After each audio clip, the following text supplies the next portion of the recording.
as we let the public in. Good evening, everyone. The open meeting law requires that I notify the public that this meeting is recorded.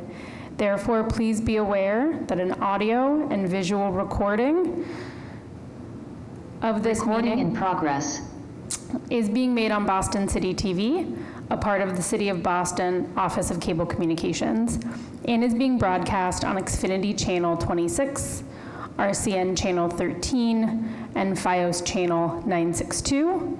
It is also live streamed on YouTube, where a recording will exist. With that, I hand the meeting over to our Vice Chair, who is chairing today's meeting, Olivia Richard. Recording stopped. Hi, welcome to the September 2025 meeting of the Disability Commission Advisory Board. Let's call it to order. And we'll do introductions. I'll start off. My name is Olivia Richard, and I am a constituent from Brighton. And I am the vice chair. So we'll go to the next person will be Carl. Did you say me? Yeah. Okay. My name is Carl Richardson. I live in Brighton Center. I identify as a deaf-blind person, and thank you for having me. All right. We'll go to Paulette. Good evening. My name is Paulette Durrett. I live in the Mattapan section of Boston. I identify as an older Black female. Thank you. We'll go to Paul. Hi, my name is Paul Karen. I live in the West End of Boston, serve on the executive committee. The Disability Board is a mental health advocate due to family members who have mental health. Okay. Thank you. We'll go to Tara.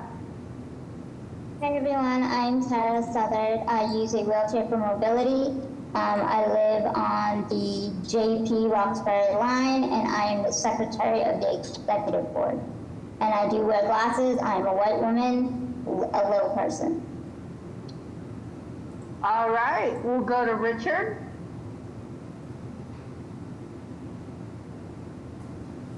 Hello, everyone. Richard Glovsky, to be distinguished from Olivia Richard, and we have another member as Richard. So anyway, I am a white male. I live in Back Bay.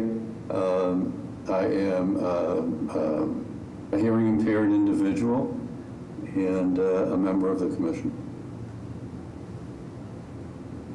All right. We'll go to Wesley. Hi, everybody. This is Wes. I am a board member and I live in the North End. And I am a white male, and I'm deaf, and I'm using American Sign Language. So you will hear the voice of two female sign language interpreters letting you know what I'm saying in English. Thank you. All right. And would the commissioner like to introduce herself? Thanks, Olivia. Hi, everybody. I'm Kristen McCosh. I'm the Disability Commissioner and ADA Title II Coordinator for the city. I am a white female wearing glasses. I use a wheelchair, and I have a background of Boston City Hall on my screen. Welcome, everybody. Great. Okay, moving on. Olivia, Juan Carlos had joined the meeting. Oh, sorry, Juan Carlos. Feel free to introduce yourself. Yes, hello everyone. Sorry for the several months of being absent, finally resurfacing a little bit. So my name is Juan Carlos Ramirez, board member as well. I'm a Hispanic male and I live in Boston South End.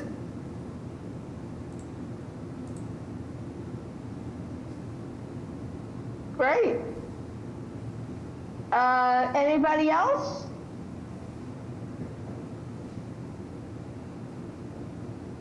Okay.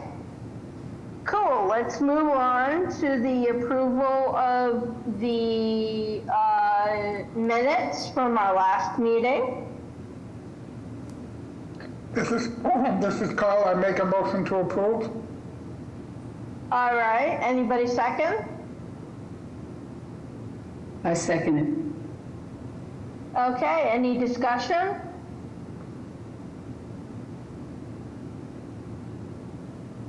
Hearing none, take a vote. Yay or nay? Yay. Aye. Aye. Aye. All right. Hearing no dissent, the minutes have been approved. Now we'll move on to the presentation of the Museum of Fine Arts accessibility programs from Jessica Doonan. Take it away. This is Jessica speaking. Hi, Olivia. Thank you so much for introducing me. My name is Jessica Doonan, she, her pronouns. I am a white woman in my 30s with curly brown hair, wearing a dark blue V-neck shirt. And my background is quite busy because it is the background of my office, so it's covered in bookshelves and weird knickknacks and sculptures and all sorts of different things.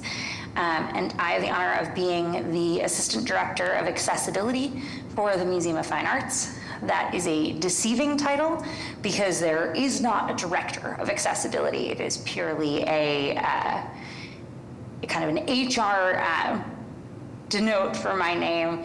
I am the person most in charge of accessibility for the Museum of Fine Arts. I am the ADA coordinator for the institution, and I have the honor of stewarding many accessibility projects, programs, and kind of improvements to our museum. It is quite a joy to be here. For those of you who did not know me prior to today, my job before this one was working, as Andrea Patton is, as the Chief of Staff for the Disability Commission. So this is a lovely welcoming back to an old favorite home. I'm going to try and go through as many things as I can with my frantic notes. And my goal is to talk about some of the offerings and opportunities we have here at the museum in hopes that you all can take advantage of them and you can help spread the word. So our institution, MFA, it's on Huntington Avenue, across from Northeastern, down by Fenway, and is really focused on its motto that has been updated about a couple years ago, and it denotes "Here all belong." And so while we do not state that as a fact, we state that more of an aspirational goal of creating a place that is welcoming and a place where everyone feels seen, heard, welcomed, and really feels a sense of belonging. A connection to the institution, a connection to the artwork, and it's my job to make sure that that applies also to visitors with disabilities. We take a very broad look at disability, so we both serve individuals who have documented disabilities. While we don't ask for documentation, we also serve populations for whom we know there's a large percentage of disability in those experiences, such as individuals who are veterans and individuals who are experiencing homelessness. And so I'm going to kick it off with just a whole rundown of a bunch of our different programs, the populations we serve, and then I'll open up for questions. So let's see. We're going to start with what are the things that are most accessible or most available to kind of general individuals. So once a month we hold a what's known as our Museum Moments tour online.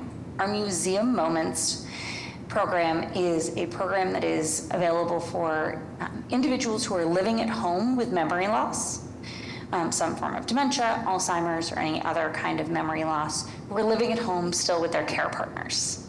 And so the idea of this program is that they would sign on to a Zoom, and we have high-res images of objects that are in our collection, and our whole crew of volunteers would engage in a live discussion about the artworks, what those artworks invoke, what they mean, what people observe about them.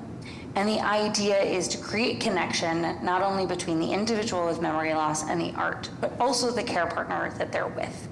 So it doesn't serve necessarily as a memory care cafe, and it doesn't necessarily serve as respite services. It's an opportunity to create connection between individuals with memory loss and their care partners around a conversation about artworks.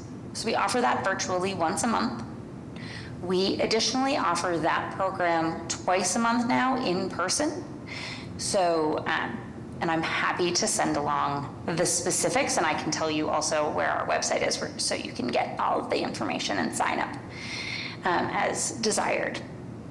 But we have 2 in-person museum moments tours as well. Those take place on the weekends, and those are also led by our volunteers, and they involve short discussions and really focusing on being in the moment. What does the art evoke at that time? We also have a descriptive tour online. So this is something that is a result of the pandemic, and as so many things are, switching to a virtual platform. Historically, this has been one of our Feeling for Form opportunities. So these are tours that are specifically for blind or low vision visitors. This program that's offered monthly is a descriptive tour. So again, it's a Zoom tour with high-res images, oftentimes many close-ups of objects, but it includes a lot of visual description and an opportunity for blind and low vision visitors to enjoy the collection of the museum from their homes. And that can be from their homes in Boston, from their homes in Massachusetts, from their homes in the US, but also from their homes abroad. One of the things that we have realized during our virtual programming is that it is something that people are able to take advantage of no matter where they live. And so we encourage not just the city of Boston, but elsewhere to participate in our virtual descriptive program as well as our Museum Moments program. For kids and teens on the autism spectrum, we have a program known as Beyond the Spectrum. And so that takes place in the museum. There's a kids program once a month and a teens program once a month. Those are led on a Saturday morning by some of our arts educators, where it's a gallery experience and then an art making portion. Oftentimes the kids and teens are accompanied by their parents, but it is not required. And we find that we have many repeat attendees, which we really appreciate and enjoy. We are working on increasing and bringing back with some regularity what's known as our in-person Feeling for Form tour, which is our pre-pandemic, it was our monthly touch tour for individuals who are blind or have low vision in the building. It didn't always include touching a sculpture, but it always included touching something, whether or not it's a replica or materials that we may have, or some other multisensory engagement, and as much visual description as is possible and is needed for each individual. We're also working on increasing our ASL tours. Over the last year, we have done a series of focus groups with deaf community members to see kind of what the deaf community is looking for in regards to programming and supports and things like that. And so we are working to bring that back in a much more meaningful and regular manner. We also, in addition, so those are all the ones that individuals can necessarily sign up for and join a larger group of individuals who hold those same identities. Outside of that, we also provide access tours for disability-based organizations. So groups of folks that have some sort of disability, or for whom a regular traditional tour, drop-in tour, museum program doesn't serve them for whatever reason, we provide access tours as well, Monday through Friday, that groups, the disability organizations and assisted living populations are able to sign up for. And those are all booked online, and there's information about what are the support services you need, what are the kind of access pieces, what part of the museum do you want to see? And we really try and focus on being multisensory and visitor-centered. And so we make sure that we are engaging in many different modalities. We are not a lecture-based tour. And you do not have to have an art history degree or any real art knowledge to join an access tour. But we also want to make sure they're visitor-centered. So we are showing visitors exactly what they want to see, having discussions that they want to talk about, art they want to talk about, and engage in ways that work well for them. So Monday through Friday, we're able to book those kind of on a one-off basis. We also have memory care units from assisted living booking them, VA hospitals, rehab facilities, day centers, college affinity groups, sometimes just groups of people who all want to come together. We are happy to welcome just about anybody who wants to come in for an access tour. Outside of daytime Monday through Friday, we also do fit some accommodations. We understand that Monday through Friday, 9 to 5 is not a perfect time for all access services to occur, obviously. So we also do accommodate nights and weekend access tours. Those just have to be done by email. They're, which I will not bore you for the bureaucratic reason why that has to happen on our internal end, but we are more than welcome to accommodate groups that need to come in on the weekends or at nighttime for any reason, such as work schedules,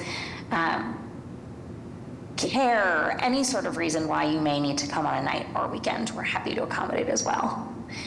We also do individual requests. So oftentimes we get blind or low vision visitors who are coming in from out of state. Maybe they're traveling, or just they're curious about the museum, and one of our more general Feeling for Form tours doesn't work for them with their schedule. So we are happy to accommodate individual tour requests, particularly for blind or low vision visitors, but that is not exclusive to that population. That's just often where we see it. I think that mostly covers our touring, but we are increasing a certain subset of our touring, and that is due to an Age Strong grant. So when on a city commission advisory meeting, I've got to shout out all of the city departments that are helping make any of this possible. So we recently received a grant from the Age Strong Commission to provide increased access for older adults who may not feel like the museum is there for them or a support for them. That may be due to socioeconomic, and that may also be due to language barriers and things like that. So we are increasing and providing simultaneous language translation for older adults. We are starting with or partnering with different organizations, such as the Greater Boston Chinese Golden Age Senior Center in Chinatown.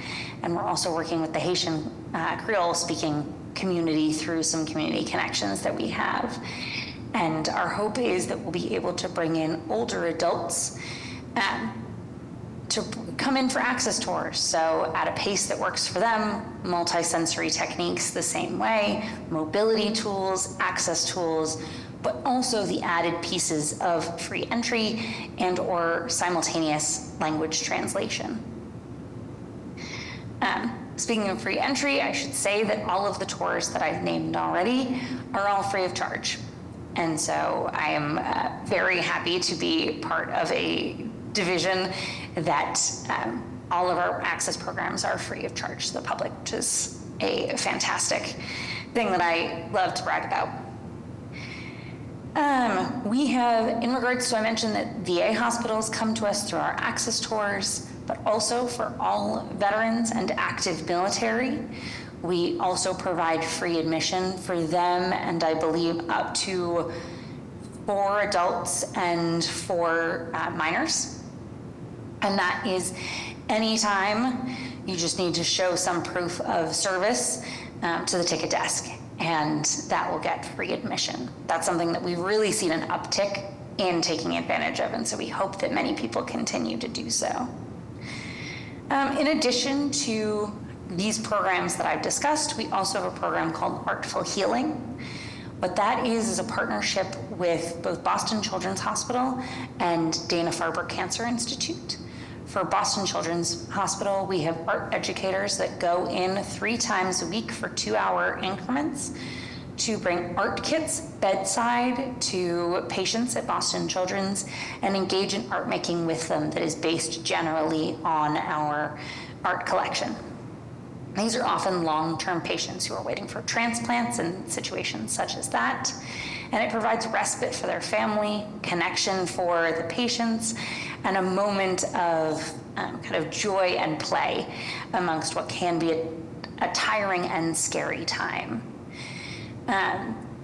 Additionally, for Dana-Farber Cancer Institute, we work with them once a month to provide art making online. And so Dana-Farber mails out art kits every month to individuals within this program, and one of our arts educators joins a Zoom, and monthly they make some pretty impressive and sometimes pretty intensive art making activities all on Zoom, so they're able to really bond with each other and engage in discussion while still also being in a safe environment, many of whom are kind of trying to avoid being out in public for autoimmune reasons or any sort of other condition or situation. We really try and make sure that we're bringing the museum out to the public as much as we can and in ways that work for them. I think I flew through all of my points, but I'm sure I've missed something. So I will say that I should have pulled this up so that I could truly say it. So first I'm going to say, if anybody has any questions after this or wants to get in touch with me in any way, my email address, the general access email address is access@mfa.org. And so that would get our general inbox, and that would allow you to kind of get in touch with me or get in touch with my colleague, Ronit. In regards to information about accessibility at the museum, you can find all of that information, including parking and entrances, mobility devices. We have both wheelchairs and rollators available free of charge to the public. Our rules and regulations regarding service dogs, our opportunities for gallery seating, opportunities for visitors who are blind or have low vision, and the access programs that I talked about are all available at mfa.org/visit/accessibility. And so, by me going to the website, I'm reminded of 2 more things if I'm allowed another minute.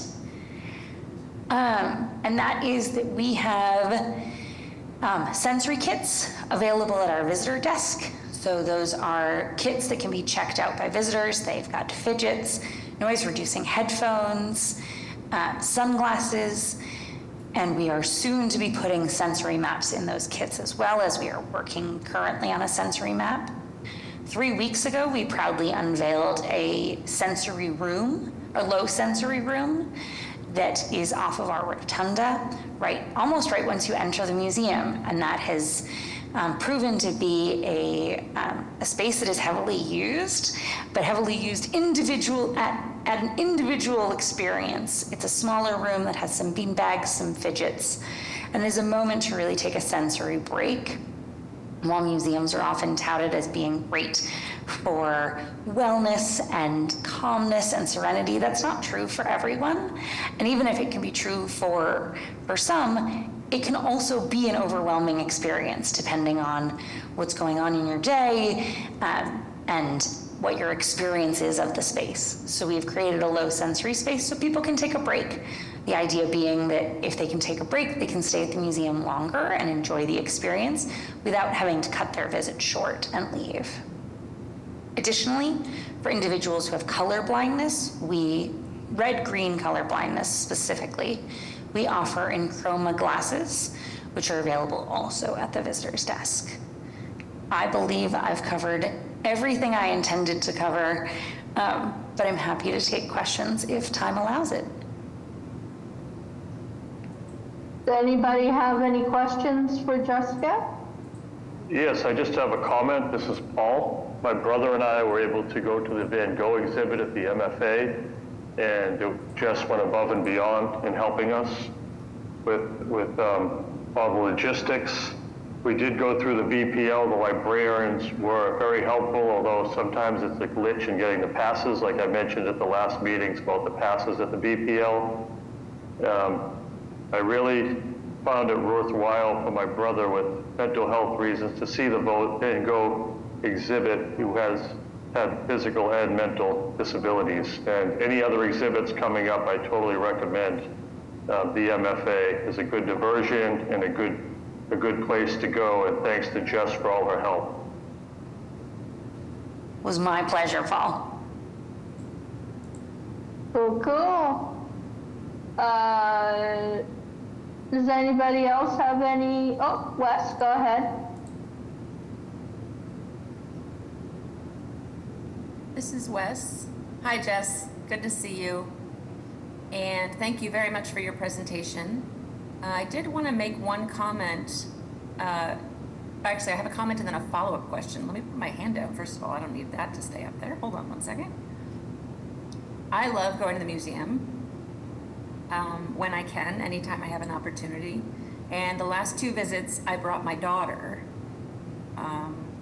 There were school visits, preschool tours and things like that, and there were ASL interpreters provided, and I was just really excited about the tour and be able to experience it with my daughter. So I have to say, it's really great to see the museum having access provided for everyone, really almost everyone who might want to attend.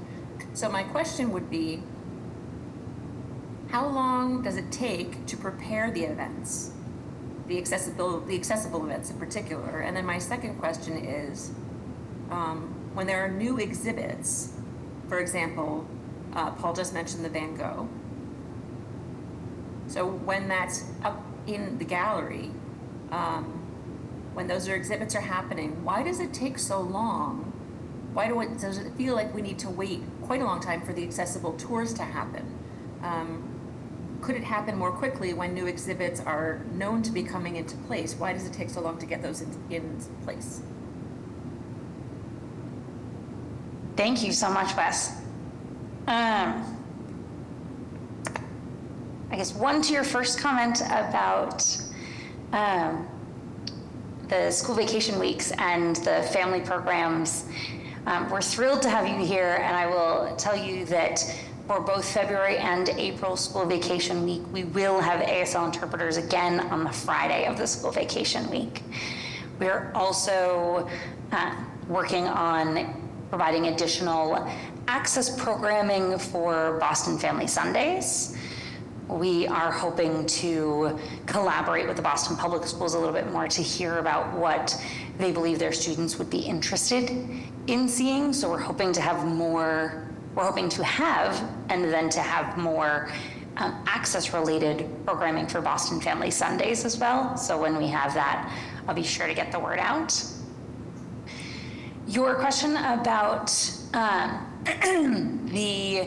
when tours can happen in regards to new exhibitions.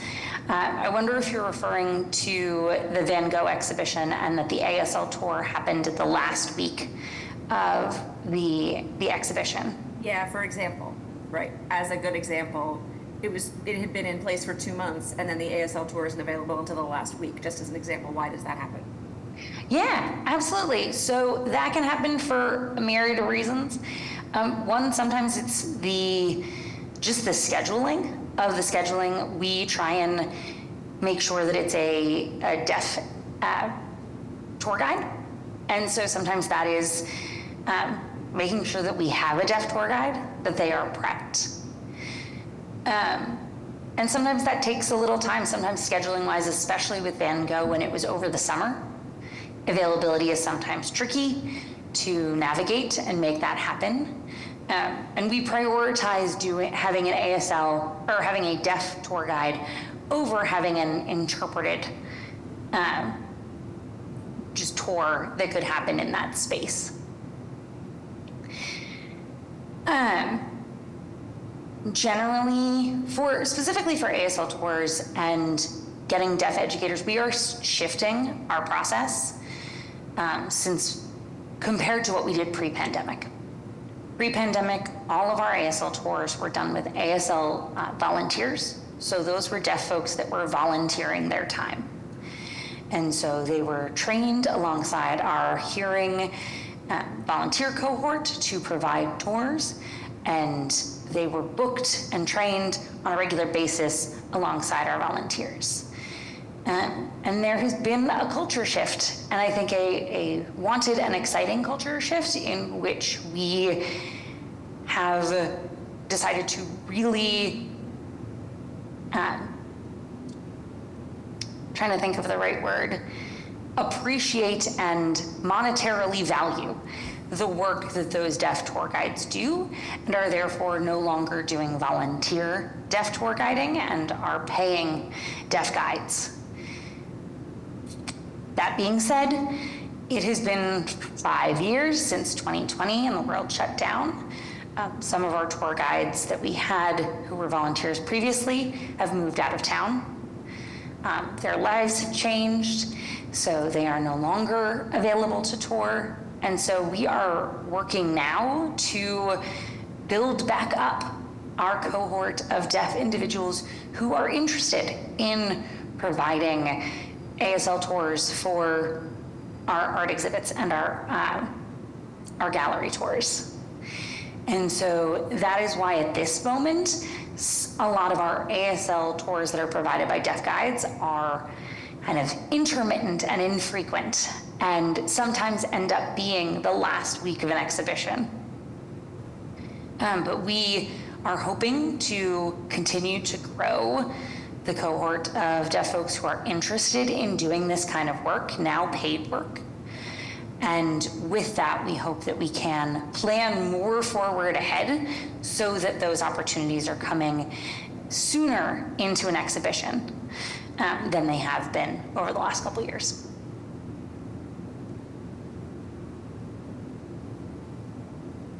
Okay, I appreciate that. If I may, I have one more question. How long does it take to plan ahead for accessible tours? So how long would someone need to make a request, do you mean? No, just sort of, if a public group tour was gonna be accessible, how long does it take you on the back end to plan that? So we ask for people to book access tours 4 weeks in advance for our big group tours that you can book online. For others, kind of, if it's an individual touch tour or things like that, sometimes we can accommodate up to down to 2 weeks. Occasionally, we will always make a best effort. If someone, we got a request last week for a group of folks that were coming in this past Monday, so I think we had less than a week's notice, and we were able to come up with something that worked for that group. But the online booking system requires at least 4 weeks notice. That ensures that we are able to get volunteers. So all of our tours, with the exception of our ASL tours, are done through volunteers. And so we are at the mercy of their schedules and availability as best we can. We have about 40 to 50 volunteers, so it's not a small group. But we're doing between 15 to 20, maybe more tours a month. And each tour requires 2, 3, sometimes up to 5 guides or assistants to support the group and the tour. So I guess the short answer is ideally at least 4 weeks, we try and accommodate shorter timeframes, of course, as well. Okay, thanks, Jess. All right, Kristen, Commissioner McCosh, you have a comment? Go ahead. Thanks, Olivia, and thank you, Jessica. You're just a wealth of knowledge. I'm trying to take it all in. It was incredibly enlightening to learn all that, and I know that my staff is planning a group outing to the MFA at some point. But I did want to ask, could you talk a little bit about physical access to the museum? I'm assuming it's an old building. What does that look like? Are all the spaces accessible? Are there accessible bathrooms, companion restrooms? Could you just give us an overview of the physical space of the museum?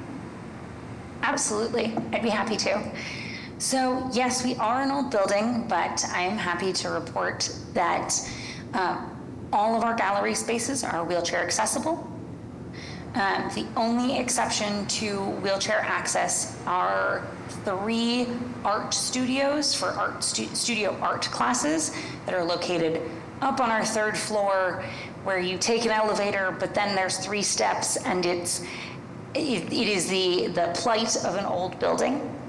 That being said, if someone needed an access accommodation, if someone in a wheelchair wanted to take a studio art class, that's no problem. They just need to let our studio arts staff know. We have other accessible art studios, and we would just make sure that those classes swapped so that they were in the appropriate studio art space.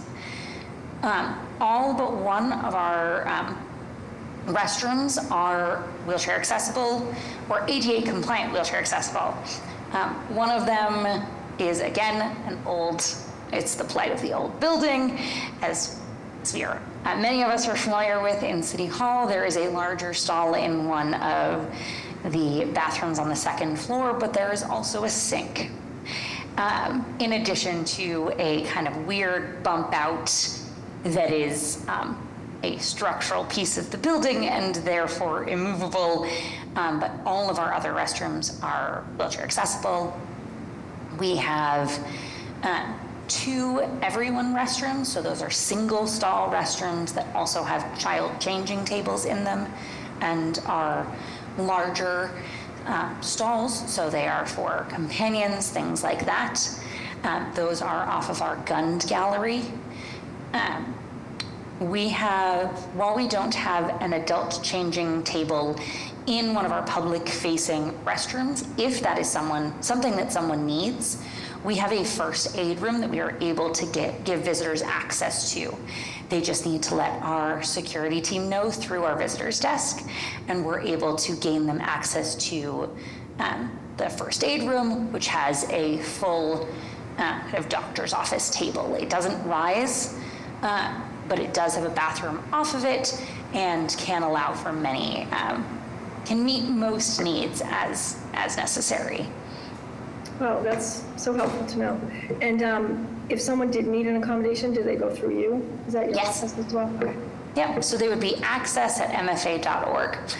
I cover anything disability related other than HR accommodations. Okay. Good to know, just like I do at City Hall. Yeah.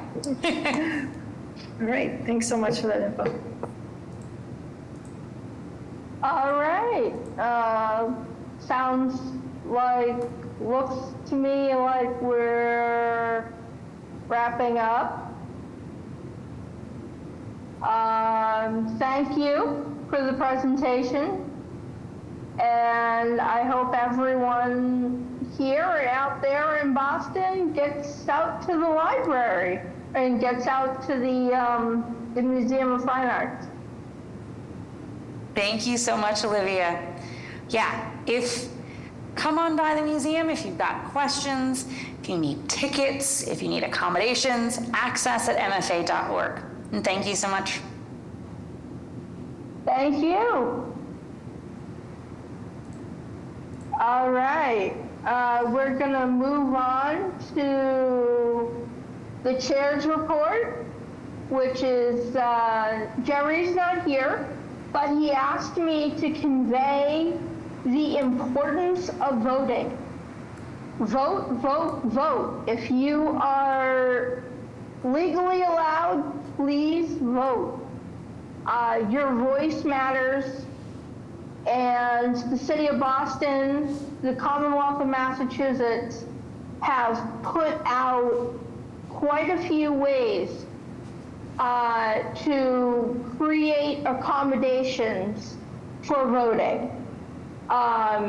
In the Commonwealth, all the voting places are supposed to be wheelchair accessible.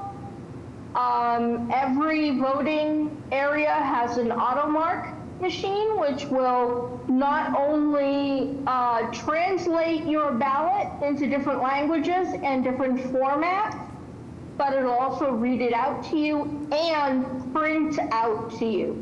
So if you have a physical disability that prevents you from being able to write or read, there's no excuse not to vote. The city of Boston also offers accessible voting through the internet. You have to be a citizen of, what? No? Oh, okay. Just double checking here. The city of Boston offers accessible voting to its citizens who are blind or low vision through the internet. You have to be a Boston resident to take advantage of that program. Go to boston.gov/elections for more information about voting in general. And see you at the polls. So our next report will be the commissioner's report with the wonderful Commissioner McCosh. Take it away.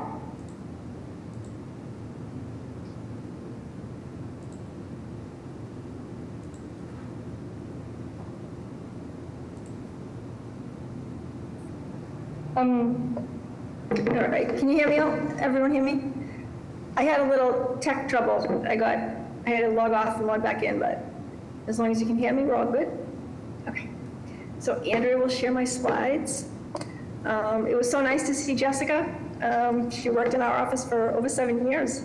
So she's gone on to be really successful at the MFA. I know Paul has visited, and I hope the rest of you can visit as well. And just to follow up on what the message that Olivia conveyed from Jerry, our board chair, I do want to emphasize the importance of voting as well. We know that our current mayor, Mayor Wu, really performed well in the preliminary election last week, but that doesn't mean that we should not vote. No matter what the competition is, we all want to get out and vote, make our voices heard, and there are a lot of other people on the ballot too. So looking forward to the general election in November. Okay, so we'll go to the next slide. And first, I would like to give everybody updates on City of Boston. So earlier this week, the Boston Public Schools had a grand opening for the NEXT program, which stands for Navigating Employment and Transition.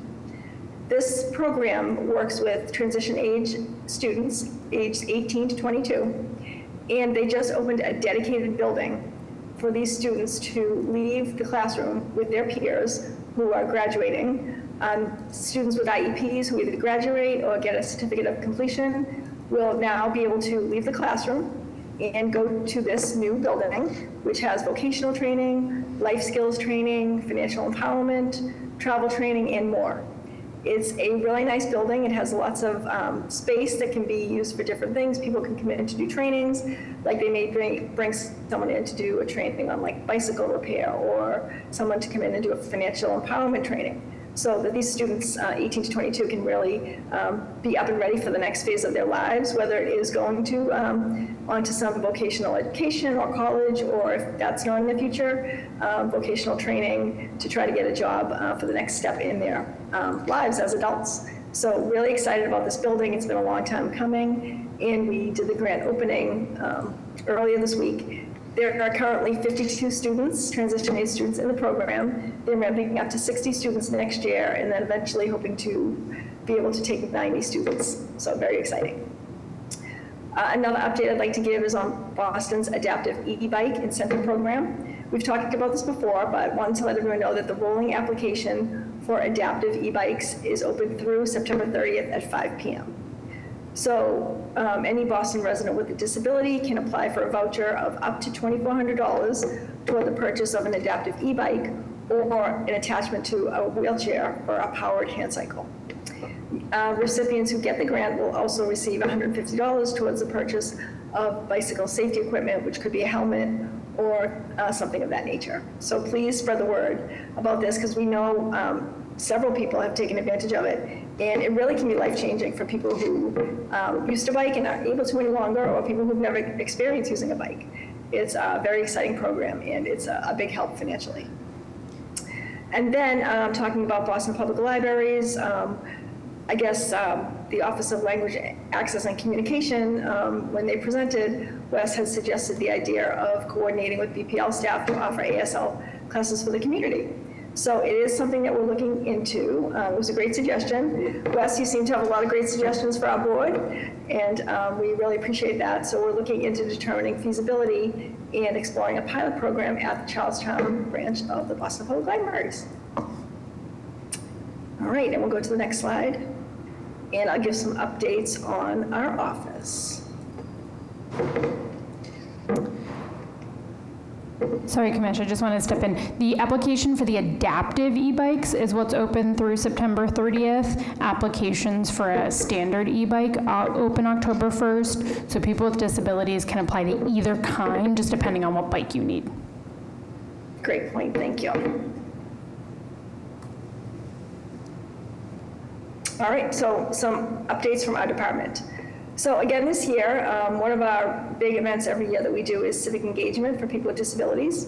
But this year, we're changing from our usual morning session in person to a virtual information session. We're doing this for a number of reasons. First of all, it's a very busy September. We have a lot going on in our office, and I know people are busy. Traditionally, the event has brought in a lot of Boston Public School students, the transition age students. So since they're getting settled in their new space, we are going to hold a specific event just for them in the spring.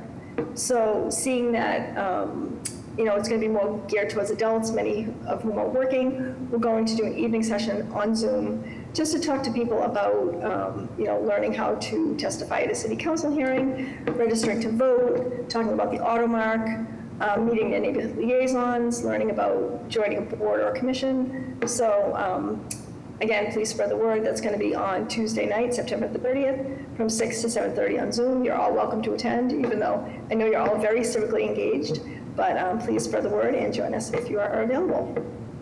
We're also doing our National Disability Employment Awareness Month webinars. We've done these for the last year or two. We host 4 webinars because we know that when people seek employment, it's not just as simple as getting a job, which isn't simple at all, but it's not just getting a job, it's all the other things that come with getting a job. If you have money, what do you do with it? Can you save it and then not lose benefits? Or how do you figure out, banking and saving when you have a disability, things like that. So the 4 webinars will be held on a Wednesday in October, the 4 Wednesdays that are not the board meeting. I'm not sure if we have the dates aligned yet. The Pathways program will be first, Pathways to Employment for City of Boston jobs. That's going to be the first one. And then Know Your Rights as an Employee with Disabilities, Banking, Saving, and Other Tools for Financial Empowerment. And then the AAAs of Housing, finding accessible, affordable, and available housing, which is always a challenge. And Andrea, do we have the middle 2 ones figured out for dates? Not yet, okay. So we will, we have time, plenty of time, so we will update you with dates as soon as we get them. And again, we'd appreciate if you spread the word on this. And then some quick City Hall updates. I testified at 2 city council hearings in the last week or so. One was on accessibility and safety of Boston sidewalks for all residents, and then accessibility in Boston City Hall. And one of the things that I wanted to let everybody know that we were able to work together with the Landmarks Commission on getting brick pavers approved for some outdoor terrace space on the 4th floor of City Hall. So currently it's made up of the old brick, which is really rough and not super accessible, but we were able to come to agreement because this area is some landmark space, and we're able to agree that we'll use the brick pavers, so it will be a very nice accessible space for the public. And then just some quick updates on our office. We have a new training specialist who started this week. Is Sylvie on the call? I don't know, do you want to jump in and say a quick hello, Sylvie? Hi, everyone. My name's Sylvie. It's good to meet you all and see some familiar faces. Sylvie comes to us from the Museum of Science, and they are taking the place of Kai Kennedy, who left a few months ago. Kai has a lot of trainings that they developed, and Sylvie will be taking the mantle on, putting their own spin on it. So welcome, Sylvie. And then Colleen is still working on her Boston Public Library tour to meet people in the communities where they live. And she's also doing a little bit of accessibility assessments of the libraries, just pointing out some barriers that would be readily achievable to fix. And my staff and I continue to work with the library. We meet monthly to talk about bigger picture accessibility issues, policies, and structural. So we continue to make progress with the libraries. And then the last slide I have is some opportunities for the board to get involved.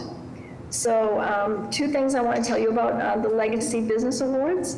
The Office of Economic Opportunity and Inclusion has announced the 2025 Legacy Business Awards. So these are available to be, businesses available to be nominated have to be located within the city of Boston for at least 10 years and contribute to the cultural, historical, and societal fabric of their community or neighborhood. If you'd like to nominate a business, you can use the form attached in the link through October 31st. And on the same note, if you know a neighbor who's always lending a helping hand, brighten your day, or do anything else for the community, you can nominate them for a Good Neighbor Certificate. They're due, nominations are due this Friday, September 19th, using the form that's linked in the slide deck. And there'll be a celebration to honor all our good neighbors on September 26th from 4 to 7 p.m. at the Tobin Community Center with free food, performances, engaging activities, and fun for all ages. So my big message tonight is to please help us spread the word on information you've heard tonight. That's one of the biggest things that our board members can do for us.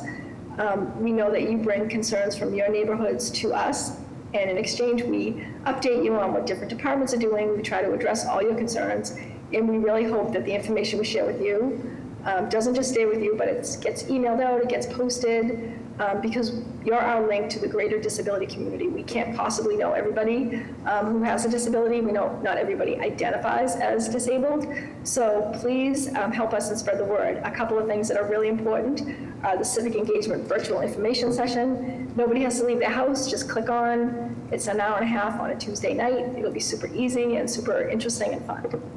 The webinars, if anyone's looking for a job or housing or financial empowerment information, this is a great opportunity to hear directly from city staff.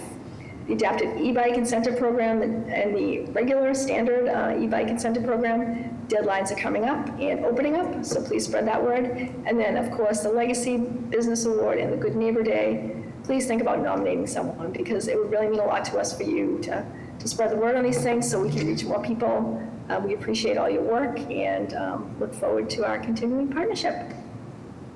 Thanks, everybody.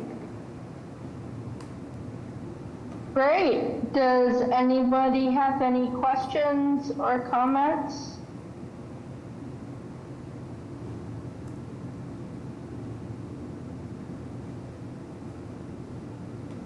Seeing no hands. Hi, here. This is Juan Carlos. Sorry, Juan Carlos. Yes. Hi. Just quick question. Very happy to hear the announcement. Thank you so much for sharing the updates, Commissioner McCosh. My question, I guess, is how to facilitate sharing this information. We do receive sometimes a PPT from Andrea. I wonder, is that okay to share that PPT? Sometimes I think information gets updated. Can we use that to send directly to our community partners, things like that? Or perhaps there are other ways to facilitate that communication to be spread?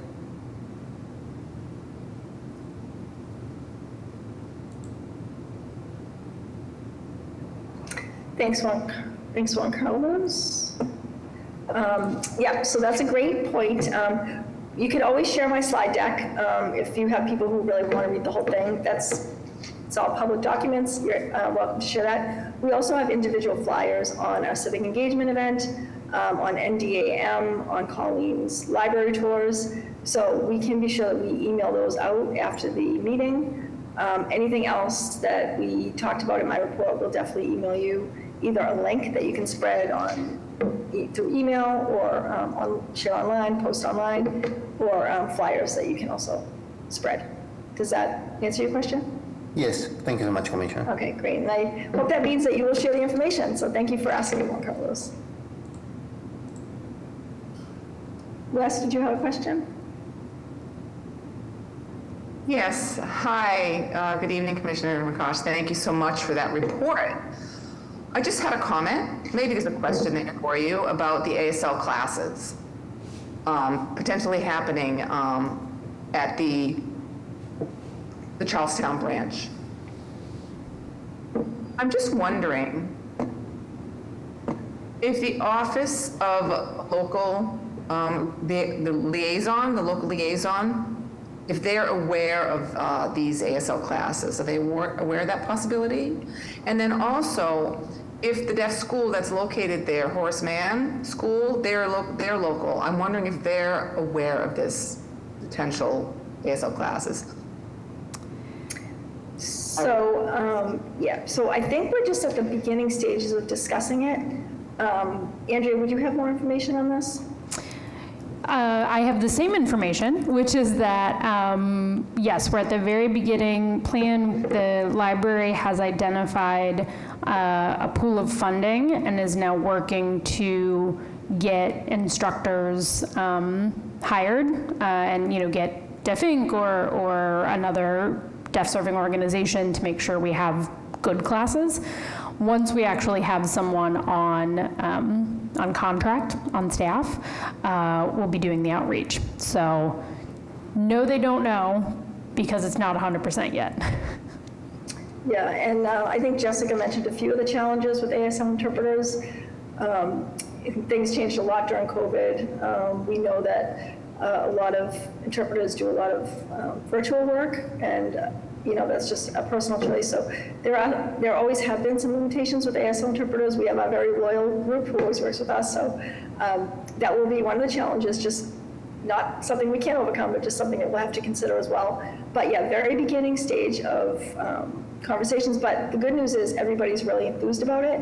We've identified some money, so we are hopeful that it will happen. And I saw Charlie Kim, our former advisory board member, at the next grand opening on Monday, and his daughter goes to the Horace Mann. So he gave me a little bit of update that they are really happy with the school. It's in temporary space, but they are very happy with not only the new building, but the curriculum. So we will definitely involve Horace Mann when we get to that point. So thank you.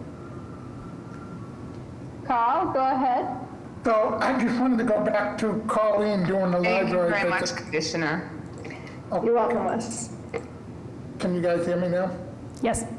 Yes. Going back to Colleen and library visit and looking for readily achievable things. I went to the local library in Oak Square recently with my wife, and they had a DVD collection, and I asked the librarian if any of the DVDs had audio description, and she wasn't aware. And I had my wife pull out a few of the DVDs, and it did say on the back that some of them had AD. I don't know if it would be a way for all the libraries to look at all their DVDs and just compile which list have the, which DVDs or titles have the audio description on it, so that could be something as a resource they could provide to their blind and low vision customers. Yeah, thank you for raising that, Carl. That's certainly something that we can look into.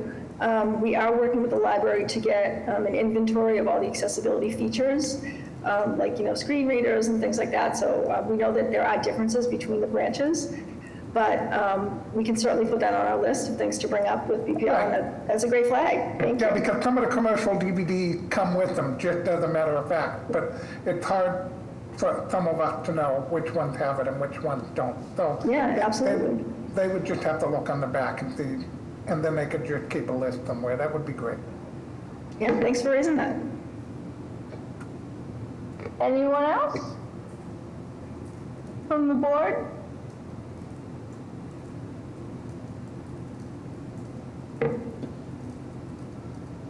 Seeing no hands,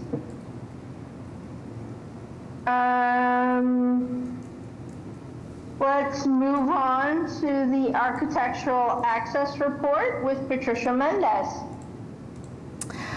Hello, Olivia. This is Andrea. I will be sitting in for Patricia tonight, and I will do my best. And if there are questions, I will do my best to answer them. But our topic today is the Massachusetts Architectural Access Board. Let me pull up my slides, well, her slides.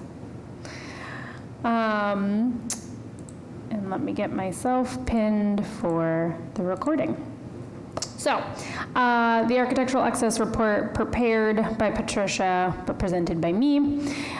She wanted to talk to you all a bit about the Architectural Access Board at the state level. So critically, one thing that they do is investigate accessibility complaints from the public. They also refer projects in Boston that are seeking a variance to our office, the Commission, to provide technical assistance. Our architectural access team works closely to encourage developers not to need a variance if it is a lack of creativity. But sometimes in older buildings, you know, there are some pieces that can't be moved.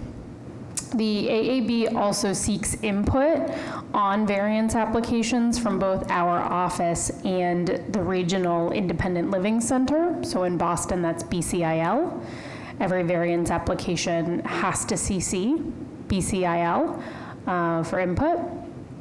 The AAB decides on whether to grant variance applications at biweekly meetings, in this case meaning every other week.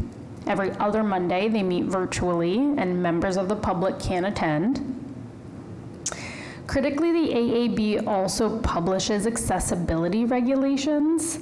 They are a part of the state building code and enforced in each municipality by the building code inspector people, which in Boston is the Inspectional Services Department. These accessibility regulations are known as 521 CMR and get very specific, like this is the slope your ramp can be, and this is how wide your doorway can be. This is the very specific piece of access code. And one of their really big enforcement mechanisms is the complaint process. Like much accessibility law, it gets enforced when someone notices that it wasn't followed. And in this case, for buildings, that is going to be the AAB. Any person at all, not, you know, a city official only, or even a US citizen only, or a disabled person only, but any person who believes a building or facility is in violation of those rules and regulations in 521 CMR can file a complaint. Once the staff in the AAB office receives the complaint form, it enters into their tracking system. A notice of the reported violation is sent to the person responsible for performing the work, so usually the building owner. A copy of the notice is sent to the complainant, to the local building inspector, to the Independent Living Center, and again to the Disability Commission. Once the owner responds, again a copy of that response is also sent to the complainant. We'll talk a little bit more about it, but if you have specific questions, we encourage you to reach out to the board staff. The phone number is 617-727-0660. So what are the kinds of things that you could complain about? Well, a commercial tenant might complain that their elevator has been broken for weeks in their building and their landlord hasn't fixed it. Or you could complain that parked cars in a private parking lot are blocking the sidewalk because the lines that are painted are incorrect or inadequate in some way. On the screen, we have pictures of a sandwich board sign saying elevator out of order. And we have a picture of a real life example of a Dunkin' Donuts parking lot that painted their parking stall lines right onto the city sidewalk, right up against a utility pole, meaning that if a car were to park there, the sidewalk would be impassable. These two examples we give you as things you can complain about because there is a piece of the code in 521 CMR that requires maintenance of accessibility features. They have to maintain access to these features. So elevators break, it happens, you have to fix it, but you do have to fix it. If you're not taking any efforts to fix it, that could be a violation of the building code. If you're allowing obstructions on the accessible route, maybe on a ramp, maybe in front of an elevator or in front of a lift, those would all be blocking access to and not maintaining the accessibility of access features, and are things that you could file a complaint with to the AAB. They have an online form that you can print out or fill out online and email. It seems kind of long, so it can be a little intimidating at first. It also asks questions that you may or may not know, and that's okay. You don't have to fill out every inch of this form to get the complaint on file. Basically, what it asks for is the building address. When were you there that you saw this problem? Do you happen to know when it was built, or does it look like it was built, brand new? They want to know what the violation is. If you know the piece of the 521 CMR code, great, put that down. But if you just know that ramp seemed really steep, or that ramp didn't have any handrails on it, describe that. Pictures are worth a million words in this case, so if you have any, please include those as well. Then there's an optional form. This is not required. You can file your complaint without knowing any of this information. But again, if you know it, it's going to be really helpful for the board. So do you know the name and address of the building owner or manager? Sometimes that might be posted publicly. Sometimes it might not. Sometimes it's your apartment building, so you know who the building manager is. Again, if you know when it was last constructed, if you know the last time they did work on it, go ahead and put that date down. If you know the permit and how much that construction was worth, a lot of this stuff is available through City of Boston records, so you may look it up. And again, that's going to help the Architectural Access Board know whether or not a violation is likely to have occurred. As a reminder, this level of details, optional, but very, very helpful to get the investigation done if you happen to find or know the owner, when the building was last had construction done, and what, if any, that permit cost, that work cost, which would be listed on a public permit. And that is everything that I have on the slides. So I'm gonna hope that you don't have questions because I may not be able to answer them, but Patricia can, so you can always email or ask her next month.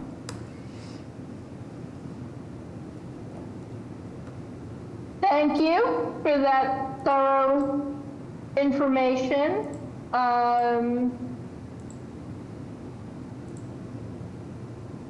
Yeah, I don't see anybody have any questions,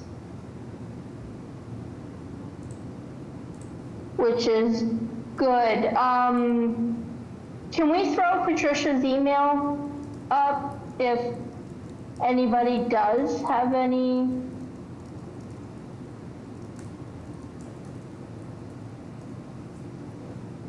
Or the Architectural Access Team, thank you. I didn't know they had a team email. That's good to know. All right. Moving on. Board member engagement share outs. Who wants to start off with anything that they've done this month to put out engagement in their communities? Wes, go ahead.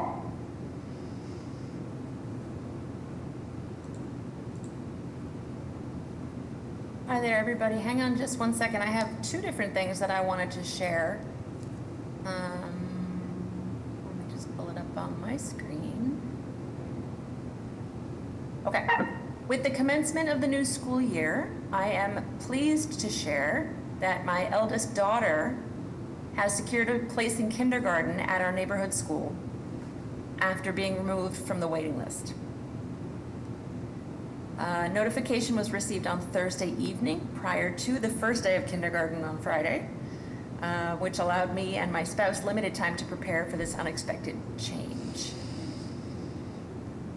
We initially had concerns regarding the timely notification and response requirements. Historically, Boston Public Schools communicated with families via phone.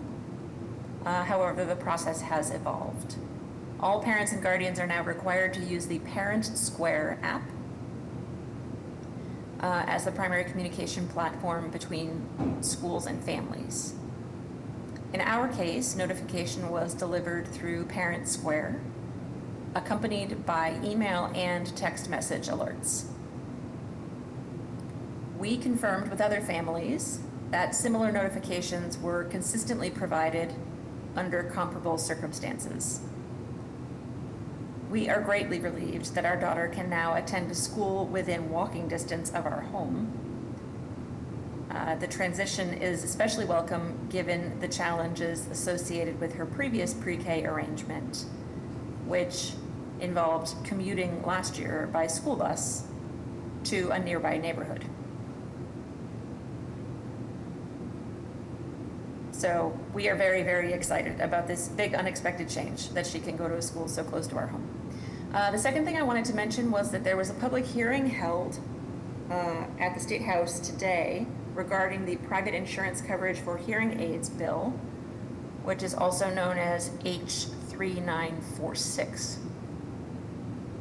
My wife provided testimony before the committee, which will continue to accept written submissions while the deliberations on the hearing aid bill are ongoing.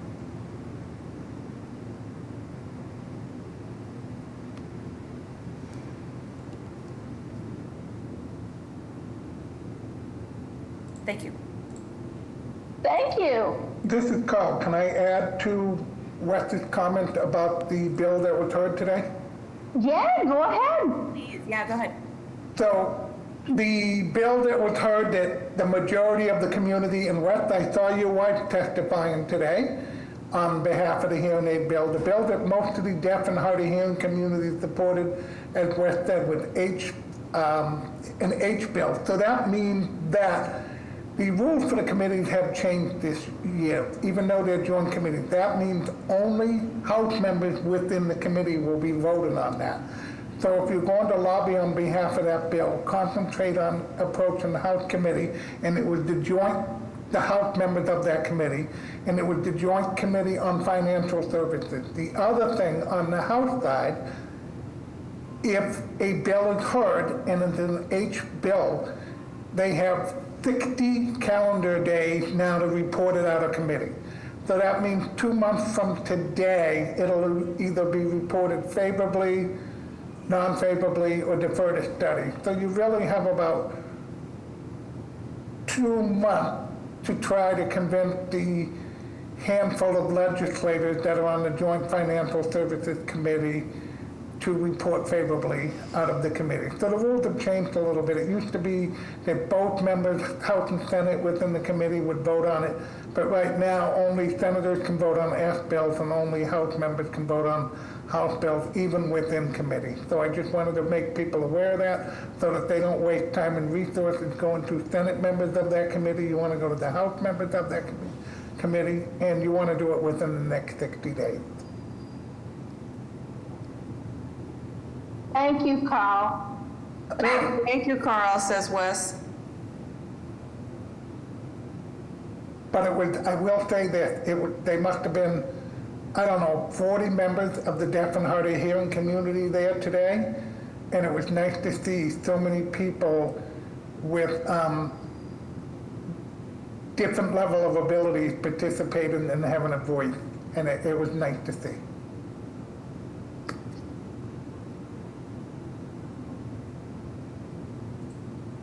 Who's next? Richard, go ahead. Thank you, Olivia. As I've mentioned in other meetings, in our other meetings, one of the entities that I'm involved in is the Baker Center for Children and Families, whose mission is to address the mental health challenges of children and their families. So on October 25th, one of the aspects of that I'm currently working on is they have what they call a Super K, which is conducted every year, held every year on the Esplanade, right near where the concerts are. And there's an opportunity to walk or run 5K, but it's also a very nice event for families because there are all kinds of activities for children. The mayor's office participates every year. So I just mentioned it. If anyone's interested in attending, send me a note and I'll send you the information. To attend, I've forgotten off the top of my head what it costs to attend, but it's very minimal. It's really an event for people to gather and to celebrate the Baker Center to otherwise recognize the challenges that children and their families face when they have mental health issues.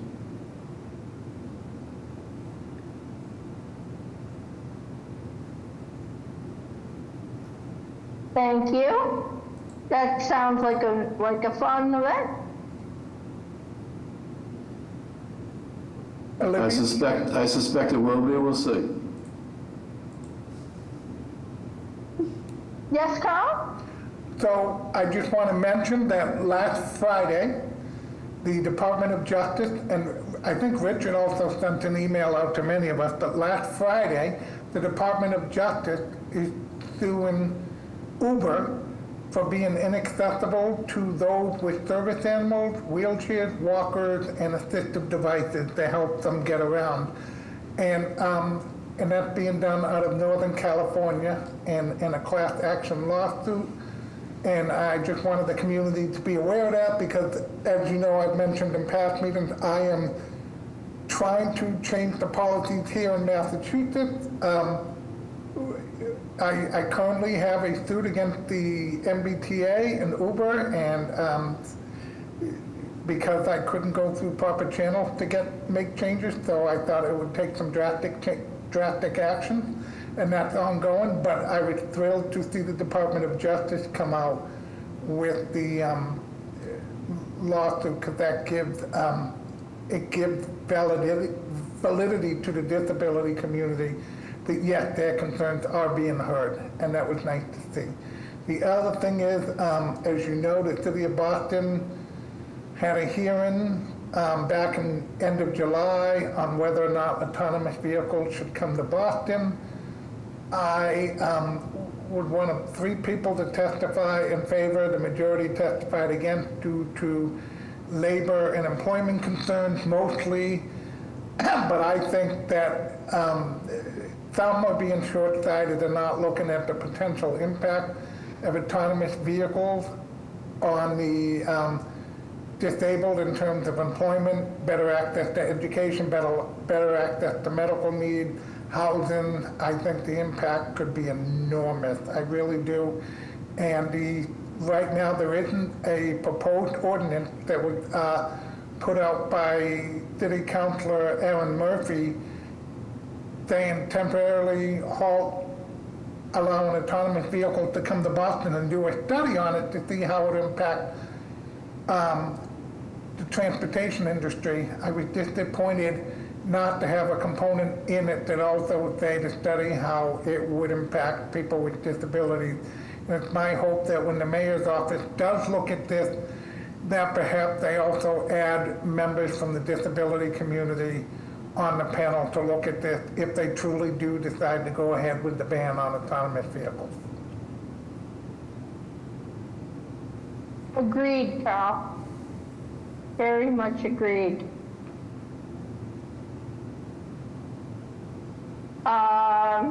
Anybody else have anything they want to throw out there from their communities?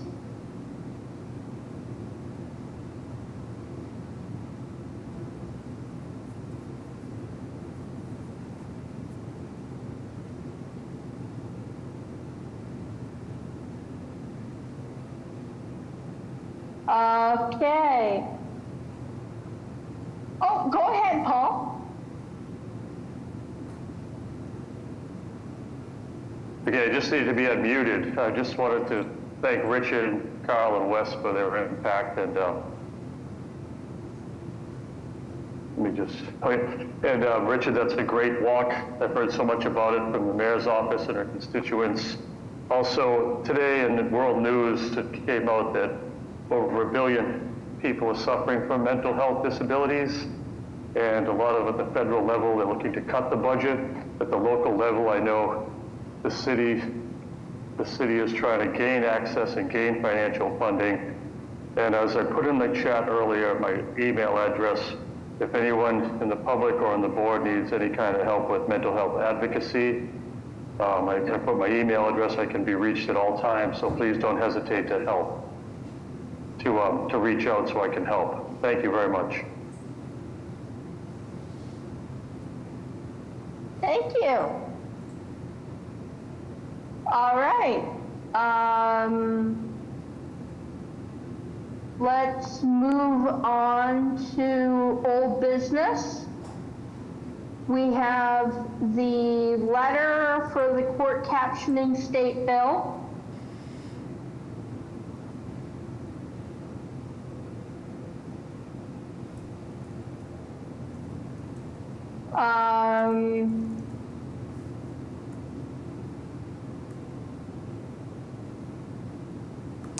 Does anybody? Go ahead, Andrea. Thanks, Livia. This is Andrea. I was just going to say a vote was taken to draft this letter. If anyone wants to make a motion to approve the letter as drafted, if no one makes a motion, it gets tabled.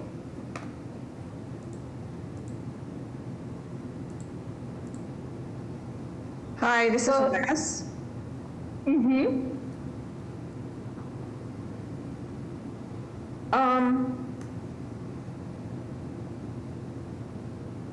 I know that last month I had abstained from voting on this letter or a letter of support because it impacted the pay increase for stenographers.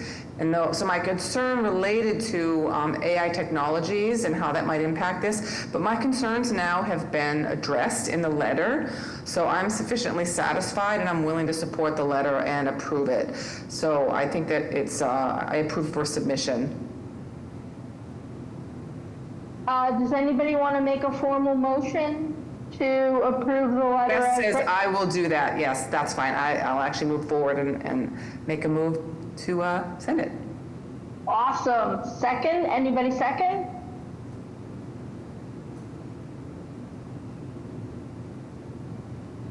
I second.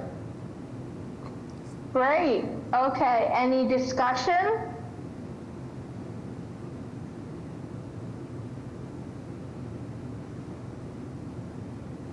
Okay. Hearing none. All in favor? Aye. Aye. Aye. Great. Okay. Any opposed?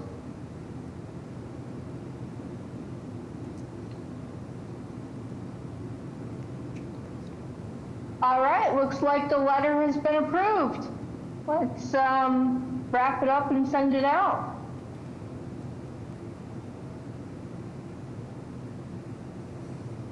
And the second old business we have is a letter supporting accessible trails for all.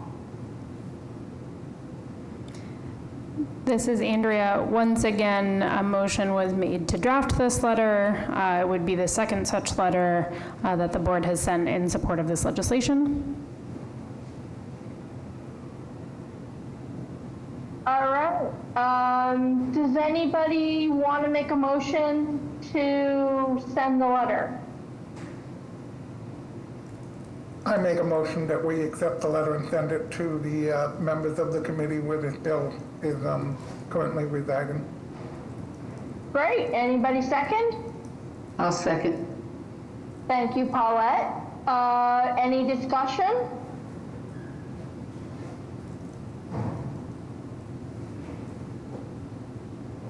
Hearing none, let's take a vote. All in favor? Aye. Cool. Any opposed?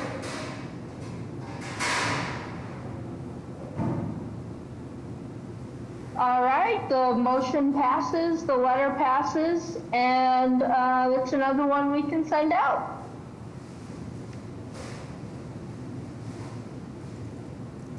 Okay. Any new business that we want to propose? This is Carl. Go ahead, Carl.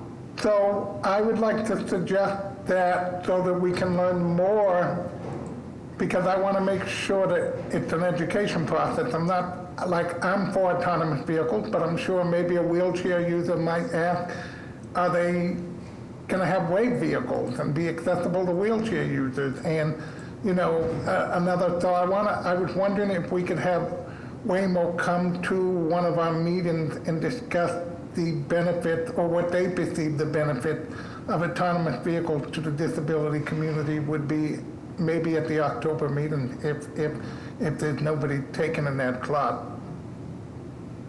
And could you, as a member of the executive committee, Olivia and Paul, discuss that and maybe think about it? Yeah, as a wheelchair user, I definitely have, this is Olivia, as a wheelchair user, I definitely have reservations on how a wheelchair would be secured in a moving vehicle if it's autonomous and there's nobody there to secure and unsecure.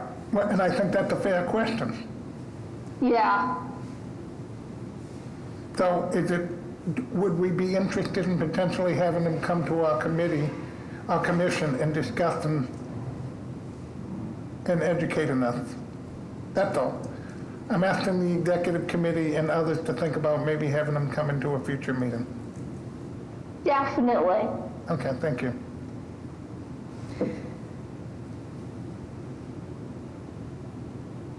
This is Andrea. I see a comment in the chat from Wes that Waymo would be a topic of interest, and I can say that there is not a confirmed presenter yet, so there would be room. If it's something that the committee and the commissioner's office decide, let me know, and I will put you in touch, Andrea, with the right people. Thank you, Carl. I'll shoot you an email. Yeah, we got to get Jerry's word in on this, but No, we don't. I know. I know. My opinion is I want to hear from them and I would and kid him. I see know what you they're have to doing. get the chair's opinion, yes. Yeah. Okay, any other new business?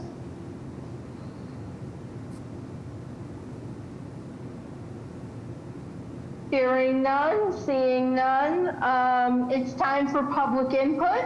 Go ahead, Andrea. Thank you. This is Andrea for public input. Please use the Zoom function to raise your hand. Raise your hand on screen. Indicate in the chat that you have a question. You may notice that you will need permission to unmute, so please raise your hand in some function so we know you have a question if you'd like to voice it, or if you'd like to provide your comment or question in ASL, we'll be sure to pin you for accessibility to our interpreters and for the recording. Public input is limited to 2 minutes per person, but it is open to anyone.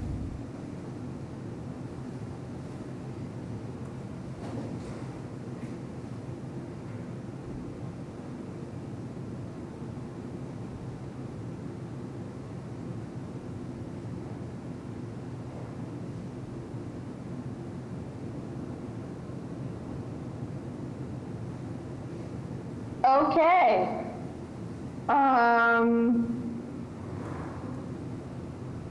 We don't have anybody saying they want to speak in the chat. This Did is you see any Andrea. hands? This is Andrea. I don't see any hands, Zoom or live, and I don't see anything in the chat to everyone or privately DM'd to myself. Let me check the recording laptop just to be sure. Nope, not seeing anything in the DM. So, Olivia, do I get to do what I always do? Make your favorite motion, my friend. I make a motion that we adjourn. Anybody second?